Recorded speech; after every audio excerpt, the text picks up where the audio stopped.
mungkin pernah ada beberapa. Yang pertama itu ketika Bapak mendapatkan sebuah kasus yang merupakan dilema etika maupun rujukan moral, bagaimana Bapak mengidentifikasi bisa apakah ini moral ataukah itu rujukan etika? Oke Pak Samsudin. Jadi ada dua. Pertama itu kan ada dilema etika. Nah dilema etika itu kan antara benar dengan benar. Oke. Nah yang kedua itu rujukan moral, itu benar dan salah.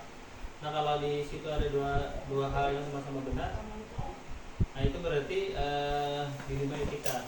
Misalnya antara kasihan dan keadilan. Itu dilema etika. Tapi kalau misalnya antara yang benar dan salah, misalnya, nah itu rujukan moral. Berarti kondisi kasusnya apa misalnya? Jadi malah bila ada dua kasus kemudian itu benar dan benar berarti dilema etika. Berarti kalau duanya itu benar dan salah berarti rujukan moral.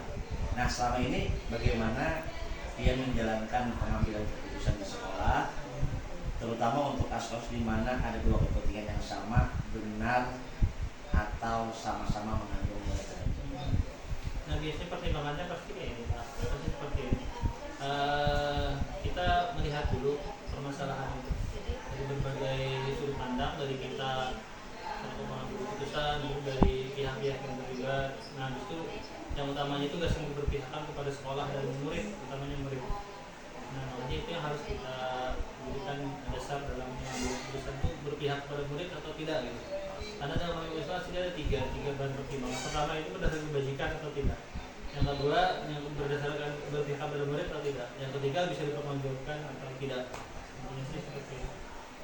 Berarti kita tetap harus mengedepankan apakah keputusan itu berpihak pada murid. Itu yang namanya. Walaupun ada tiga tadi yang dia tadi. Sama kebajikan universal, berpihak pada murid. Dan yang ketiga itu bisa dipertanggungjawabkan. Bisa dipertanggungjawabkan.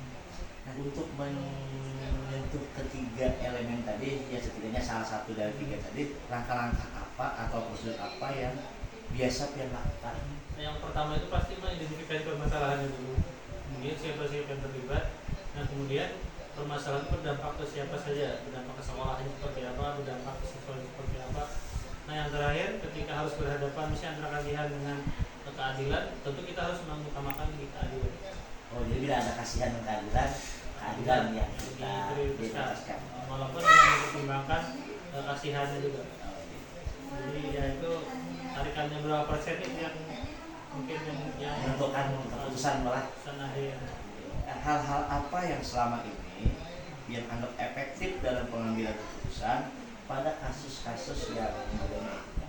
Nah biasanya kalau yang dilema etika itu pertama kali kita berpihak kepada murid, dampak seberapa besar ke murid. Nah kemudian dalam penentuan keputusan itu kita pasti selain mempertimbangkan antara kasihan dan keadilan, jadi kita mempertimbangkan ke instansi secara keseluruhan. Maksudnya itu dampaknya seperti apa gitu.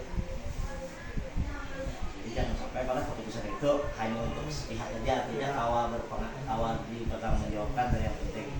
Nah hal-hal apa yang selama ini merupakan tantangan dalam pengambilan keputusan? Tantangannya gini, setiap keputusan itu ada dampaknya Pak. Jadi kita tuh kayak PKR supaya bisa membangun ekosistem di sekolah, budaya di sekolah. Dan setiap keputusan yang kita ambil itu pasti memiliki dampak pada ekosistem sekolah. Nah itu yang ingin kita bangun supaya ekosistem sekolah itu bagus. Tentu hasil akhirnya pengaruhnya ke selain pegawai juga kita, seluruh pegawai yang ada di sekolah, membangun ekosistem. Tantangannya kalau ada jadwal tertentu dalam penyelesaian kasus dilema etika, apakah dia langsung menyelesaikan di tempat atau memiliki sebuah jadwal untuk menyelesaikan bentuk atau prosedur apa yang biasa jalankan? Kalau kasus itu tergantung kasusnya Pak. Jadi kalau misalnya ada, kita evaluasi sesegera mungkin. Mesti kita tindak lanjut sesegera mungkin. Tapi kalau untuk evaluasi kita biasanya ada yang mingguan, ada yang bulanan. Nah yang paling banyak itu semester depan. Makanya ada dialog kinerja. Itu bagian dari kita mengevaluasi keseluruhan dari permasalahan di sekolah.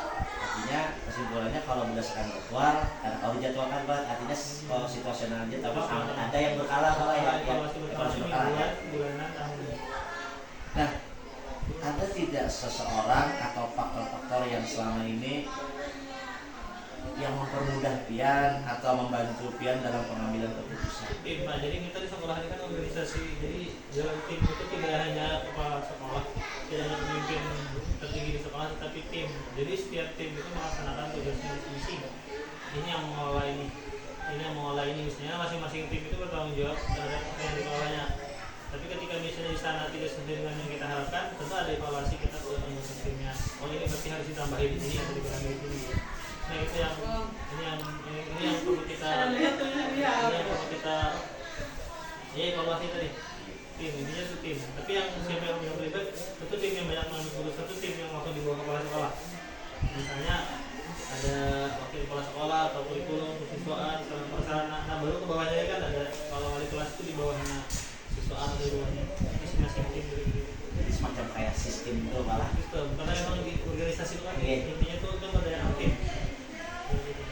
Nah, semua yang telah pian sampaikan pada pagi hari ini mungkin satu pembelajaran lah yang bisa sharing ke kami yang bisa menjadi masukan dari kami sebagai pemuda, dan juga sekaligus memberikan pengalaman kepada kami dalam hal pengambilan keputusan ilmiah itu. Intinya gini, kalau keputusan ilmiah kita setiap keputusan itu pasti berdampak, tidak hanya berdampak ke individu tertentu, tapi berdampak ke orang secara keseluruhan. Tapi dampak yang paling besar itu ke ekosistem. Kalau sistem itu kan yang kita bangun, tapi ekosistem itu apa yang kita bangun, budaya sekolah budaya itu yang sudah menjadi kebiasaan ke semua orang gitu. Nah, biasanya di ekosistem itu kalau memang ekosistem itu sudah bagus, itu dia akan memaksa orang untuk menyesuaikan dengan ekosistem yang ada. Kalau dia tidak bisa menyesuaikan, biasanya dia akan yang keluar dari sistem biasanya gitu.